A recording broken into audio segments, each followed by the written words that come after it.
Hi there. Today I'm going to demonstrate how to bring over my signatures from my old computer and import them into my new computer. So here I have my new computer and I would normally just come up here and insert a signature, but I can't do that.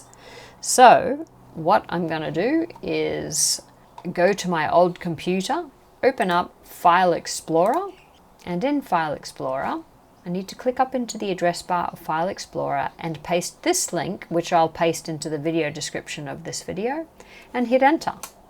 And this points you to all of your signatures you have on your old computer.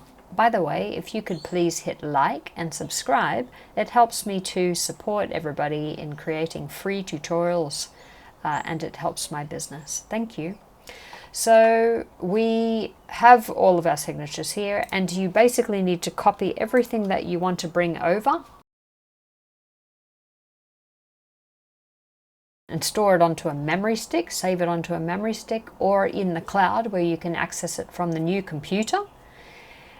And once you've got your new computer open, you open up File Explorer, directly into the address bar, and paste the same link. And here you've got no files, and so basically we will paste the files in here now, and you have all your signatures. So here I am going to have a look, and here I have my two signatures associated with this email address, which is great. Okay, I hope that's helped. Please give us a thumbs up and subscribe to The Office Expert so you can receive more tips and tricks. Thanks for listening. See you next time.